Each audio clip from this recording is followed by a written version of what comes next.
We have multiple major updates regarding the Toronto Raptors' search to find their next president of basketball operations, which really will be an inflection point in the future of this franchise. And a couple of the names that are linked lean on the crazy, the shocking side, especially to a lot of Raptors fans, and some are very encouraging as options in what they'd be able to do to grow this Toronto Raptors team. So we're going to break down all of the names that have been linked to this Raptors president search here now at this point, what we can expect, what their resumes are, and how things will play out if they end up getting the role, and what the latest intel is saying and who's the most likely to get it. So lots of stuff to break down out here in this video. But folks, you guys have been crushing and subscribing to the channel over the course of this season, and still over 53% of our viewers have not hit the sub button just yet. So make sure you guys, if you're enjoying the Toronto Raptors content we got rolling to you over the course of the summer, you guys hit that sub button, because I don't want you to miss a single thing, especially right now. This president search, we haven't heard a bunch of information out on it earlier in the summer. Things are starting to pop up now, especially over the past couple of days, that really hope to build some steam in terms of decision being made. So what's going on? What's happening? Well, Michael Grange dropped some details in terms of all of the latest updates. So first things first, he came out and said that a number of league insiders that he's spoken with believe that the team's general manager, Bobby Webster, is the leading candidate for the role. It's Bobby's to lose was a line heard around Las Vegas. So that's coming from Michael Grange. The insiders, the people across the league, believe Bobby Webster is the guy that is most likely to get that role. Now, we take a look at a context to it. What is that? Is that conjecture? Is that other stuff? Whatever. But that's what the insiders are there to believe. And frankly, he's been my number one choice, my number one selection, my number one option in terms of who I want to see get that role. The Toronto Raptors have been, say what you want about hits, misses, cap situations, players leaving in free agency, whatever. They have been one of the stronger managed teams, and definitely throughout the 2010s, early in Bobby Webster's tenure as he's the GM of the team, right? They have been one of the top managed teams throughout the Toronto NBA, not just the Toronto Raptors, goodness gracious. So, and keeping that stability, promoting a guy from inside that's been with the organization, has done great things for the team, is just a high IQ, likable guy. People across the league speak very, very highly of Bobby Webster. I would like to see him get that opportunity at the president of basketball operations, get that opportunity at that position. So that is something that I have stood on, I believe in. I think Bobby Webster should get that role. Now, we got some added context in terms of how that could go. Essentially, Webster is interested in the job, which is the first step. Moving Webster up a peg to president explains why one source said that the names that he heard on that search list that's led by CEA right now had reached out to some lower tier executives, most of whom would make more sense as additions to the Raptors front office, overall horsepower, working for someone like Webster rather than in a team president role. So that is very, very interesting because, again, we're now hearing Bobby Webster's to lose and stuff like that. And Keith Pelley talked about, hey, and we talked about this earlier in the offseason, Webster's a legitimate shot, legitimate candidate being taken very, very seriously for that position. And if he gets that role, of course, there'll be someone out of, they need a GM. They need a general manager. Of course, Dan Tolzman has been brought up in that position in the running, just move everyone up, in the pecking order. But there have been a few names that have been linked out there for, a GM spot if Bobby Webster is staying as the president of basketball operations. So who are some of the names that are being listed? And one of them is very, very intriguing. So if we end up going down this route, there's some candidates with long, varied NBA experience. Also, one name that MLSE has done their background work on is Chicago Bulls general manager Mark Eversley, a Brampton native who was an assistant general manager with the Raptors under Brian Colangelo before his stints in Philadelphia, Washington, and now Chicago. So Mark Eversley is a guy that's being named.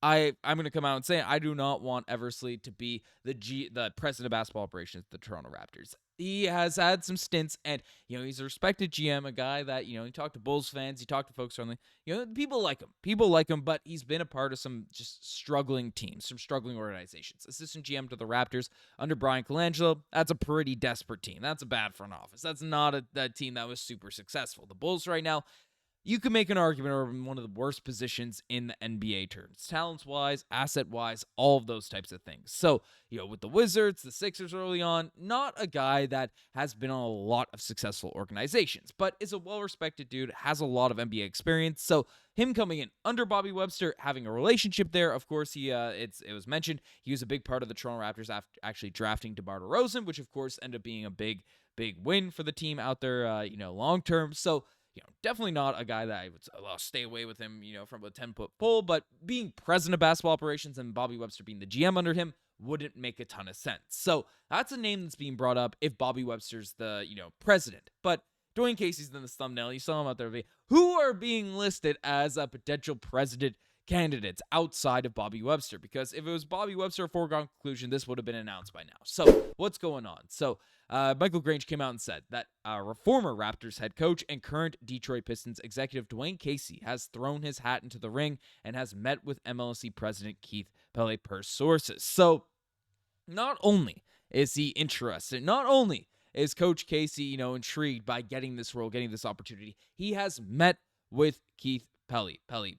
People roast the way I pronounce his last name. I don't care. He fired Masai Ujiri. But essentially, there has already been a meeting with Dwayne Casey for this role. So that does not mean, that is by no means an indication, he's just a write-off, a friendly face, interview him for the sake of your... If you're getting meetings with the CEO of MLSE, you are seriously in the running for this position. Now, Dwayne Casey was an extremely successful coach for the Toronto Raptors. He was a guy that very much built the culture, built the roots, built his team. Now, some people may have said he burnt bridges the way he was fighting with Nick Nurse out there in the media and stuff, made some comments about Raptors fans not being as, built different as the Detroit fans and stuff. So there is some bridges, I want to say burnt, but, little tiki torches thrown out there on the Dwayne Casey bridge to the Raptors fandom. But regardless, overall, Dwayne Casey was a big positive to the Toronto Raptors organization. So I think it's fair that the Raptors take a serious look at him getting that front office role. And,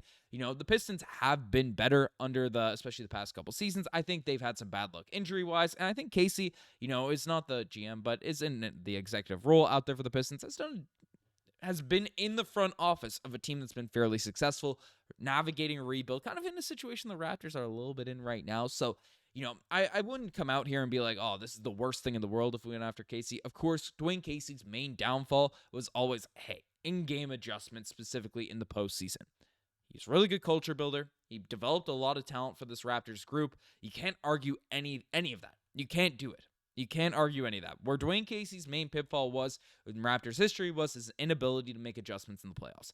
As a president, as a GM, as whatever the heck role Dwayne Casey would get, he would not have to make in-game adjustments. So I'm not, obviously we don't get privy to the insights in terms of the decisions Dwayne Casey made behind the scenes out there in Detroit, but the team's in a very good spot right there right now. He was definitely a part of it. So I wouldn't say it's the worst thing in the world for this to happen, but I definitely get why some Raptors fans will be like, okay, Dwayne Casey, what are we really doing here? What's really going on if we end up bringing in Dwayne Casey to be this team's president of basketball operations? Make things weird with Bobby Webster probably a little bit too, but basically, I'm not going to say, come out here and say the sky is falling if Dwayne Casey ends up getting this role. So that's one name that's being brought up in this list. The next name, another very interesting guy, is that a key figure that Pelley has met with as well is former Sacramento Kings general manager Monty McNair, who is the 2022-2023 NBA Executive of the Year, who was let go by the Kings this April after leading Sacramento to its most successful runs in one of its most successful runs in franchise history. Now,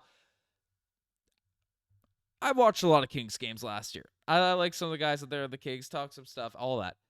Monty McNair is a guy that the fan base is very, very split on there over in Sacramento. There are a lot of people out there in Sacramento that are split in terms of the decisions, and specifically at the end of his tenure out there in Sacramento, made some questionable moves, some questionable decisions. The De'Aaron Fox trade didn't have a lot of options. He just wanted to go to the Spurs, but bringing back Zach LaVine's contract is a treat. But really, the ownership out there in Sacramento is one of the worst in terms of being hands-on with decision-making, making moves. And, Vivek Ranadive, if I pronounce his name correctly, really loved Zach LaVine. Really loved some of the weird moves that they ended up making. So it's tough to say, hey, is Monty McNair making these weird cap decisions? Throwing away a roster is really fun and up-and-coming and, exciting going in the future.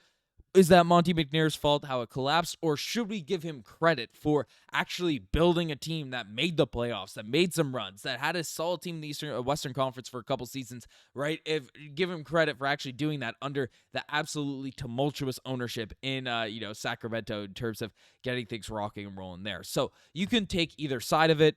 But the reality is, Monty McNair was given the beam team, was given that group, was given that squad that, or built it. He built it. He wasn't given it. He was building that squad and then basically wasn't able to capitalize on it. Didn't capitalize on the talent, made some questionable moves, questionable roster decisions. I didn't bolster the defense that was desperately needed on that group, and that's just how things go. And then you talk about the negotiations with the Toronto Raptors for a long time. He had an opportunity to trade for Pascal Siakam, but was unwilling to deal away Keegan Murray. And then, looking at that in hindsight, that is just an idiotic decision. Raptors fans were always like, are you really going to hold out on a Pascal Siakam trade like Keegan Murray? What are you really doing here? So, there's all those things that have to be factored into the resume. But a guy that has had some success, again, I'm not going to yell the sky is falling if you end up hiring him, but not my top choice out here on this list. And the last name that I think is most exciting to Toronto Raptors fans outside of the in-house options is to quote Michael Grange, an interesting name to watch is Kevin Pritchard, the longtime Indiana Pacers president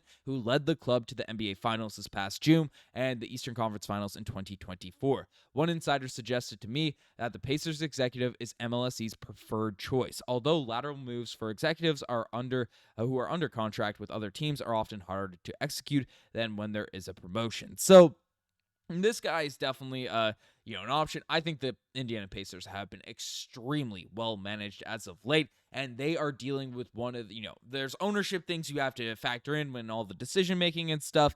The Indiana Pacers ownership are one of the cheapest out there in the entire NBA. And this man has been able to go to the finals, able to go to Eastern Conference Finals, able to make a ton of moves while dealing with extremely cheap ownership in an undesirable market, like undesirable free agent market. I've never been to Indiana. I don't know if the city's nice or anything like that. But basically, this, that's just a resume that kind of speaks for itself. Hey, this guy's really been able into the modern NBA over the last few seasons where the NBA has changed in terms of dynamics, in terms of cap, in terms of, the second apron being an issue. He has been able to put on a masterclass, really, in roster construction, roster building, getting the most out of players. And, I think Masai Ujiri's done a great job at finding talent, but I think my criticism of Masai and, the front office right now has been, hey, do we have the right amalgamation, the right fit of talent? And that's where things have really been an issue since 2021, since we started to experiment with the centerless basketball, getting everyone playing the same positions and everything like that. Pritchard is a guy that was able to really concoct a roster that fits well together and plays well in the modern NBA. And, the Raptors ownership is less cheap than the Pacers, so he'll have more options. I think the Raptors are a bigger city. I think now at this point a more desirable market. And, it could be a team that, can unlock. And, Pritchard coming in, I think also would have the respect to where it wouldn't be a slap in the face to Bobby Webster if you ended up bringing him in as your president and then Webster still as the GM. So, interesting stuff. Lots of interesting things. My favorite is still Bobby Webster. Pritchard would be a guy that I'd be excited about as well, but of course it'll be difficult to pry him away from Indiana, a team that just made the NBA Finals. But let me know what you guys think about all this in the comment section down below. You guys must think as far. Subscribe to the channel. I'm signing out.